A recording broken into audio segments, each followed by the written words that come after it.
I'm 52 years old, and for most of my life, I played it safe. Love, to me, was steady and predictable, like the ticking of a reliable old clock. I married young, raised two children, and poured myself into the life we built together. I never or looked twice at anyone else. I believed that if you did everything right, nothing could shake the ground beneath you. But I was wrong. The night it all started, my husband Greg was away at a conference in Chicago. I hated when he traveled. The house felt too big, too empty. The kids had moved out years ago, and now it was just me and the silence.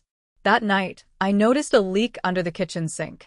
Just a few droplets after I ran the dishwasher. A couple of days later, a small puddle crept across the tile.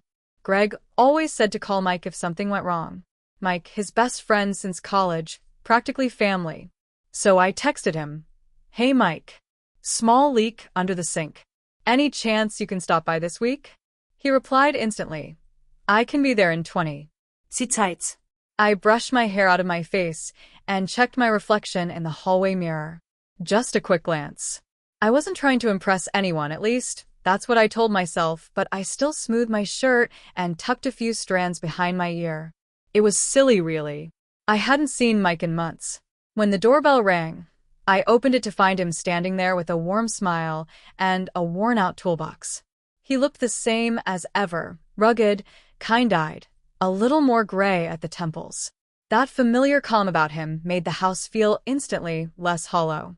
"Hey Caroline," he said. "Let me take a look. Thanks for coming. Sorry to bother you." "It's no bother. Better I fix it now before it becomes a swimming pool under your cabinets." He crouched under the sink, flashlight in hand, muttering something about a loose valve. I stood nearby, arms crossed, feeling like a stranger in my own kitchen. The silence between us wasn't awkward, just full. Waited. "Easy fix," he said eventually, tightening something with a wrench. I found myself watching him work. The way his shirt clung to his back when he leaned in. The curve of his shoulder. I shook the thought from my head, ashamed of how long it had been since I noticed anyone like that. Since I noticed myself. "You okay, Caroline?" he asked, glancing up at me. Yeah. Yes. Just tired. But I wasn't tired. I was something else entirely. I was waking up. I barely had time to think after Mike texted he was on his way. I smoothed my hair with trembling fingers, checked my reflection in the hallway mirror, and told myself not to overthink. It was just a leak. Just Mike. But still, there was a flutter in my chest I couldn't quite explain.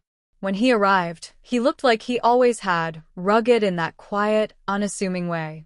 His smile was warm, familiar. The same smile I'd seen at barbecues, birthday parties, and late-night game nights for over 2 decades.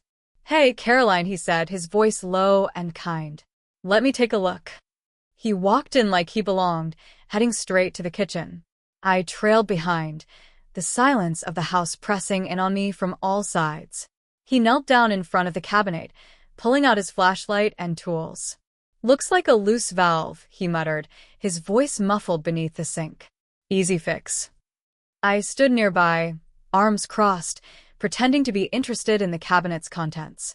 But instead, my eyes drifted, lingering on the back of his neck, the faint silver at his temples, the way his shirt pulled snug across his shoulders when he leaned forward. I looked away quickly, cheeks warm with shame at my own thoughts. "You okay, Caroline?" His voice pulled me back. I hesitated. Yeah. "Just tired." I lied. He stood, wiping his hands with a rag he pulled from his back pocket. His expression was softer now, less like a handyman and more like a friend who'd known me for years. "You've been quiet lately. Everything all right?" It was the kind of question people ask and don't expect an answer to. But he waited. He really waited. And I felt something shift inside me, something small and tender that I hadn't felt in a long time. "I'm fine," I said. But even I didn't believe it. He tilted his head slightly, reading the doubt in my voice, and then, without a word, he reached out and gently placed his hand over mine. Just that. No pressure. No assumptions. "Only when I pretend I'm fine," he said softly. His hand was warm. Familiar. But it felt different now, like a lifeline in a sea I didn't know I was drowning in. And I didn't pull away. That night, I didn't sleep. I kept replaying the moment, Mike's hand over mine, the softness in his voice when he said my name like it meant something more than it ever had before. Later, Greg called from Chicago. I slipped into my practiced voice. Cheerful, composed, the voice of a wife holding the fort. Mike stopped by to fix the leak, I told him. Good guy, Greg said without a pause. Told you he'd take care of it. Yeah, he did. In more ways than Greg would ever know.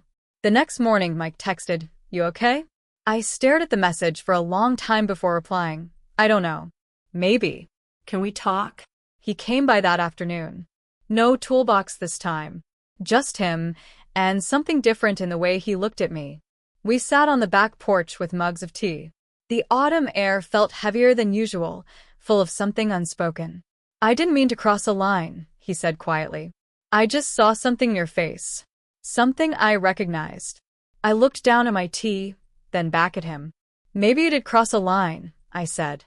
But I didn't stop you. The silence between us wasn't awkward. It was warm. Full. Dangerous in a quiet way. I've been lonely, I admitted. Not unhappy. Just fading. Like I'm living behind a pane of glass. Watching everything go by, but not really in it. Mike nodded slowly. I think we both have. Friday night. Greg had dinner plans with a client.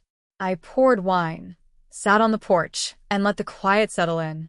I didn't mean to text Mike. Are you awake? Yeah. Everything okay? I don't know. Can you come over? He came. No tea this time. Just the two of us in the dark. No words for a while. Just breath and silence, and the feeling that we were both about to say something we couldn't take back. I can't stop thinking about that night in the kitchen, I said. About what you said. I meant it, he replied. What if I told you I felt something too? Then I'd say I did too. But we didn't cross the line. Not fully. We didn't kiss. Didn't touch. We just were. Sitting there in the kind of truth that doesn't need much space to breathe. Before he left, he brushed a strand of hair from my cheek. Caroline, he said, whatever happens next, promise me one thing. Don't let yourself disappear again. The next morning looked the same. But I wasn't. I moved through the house like I was seeing it for the first time.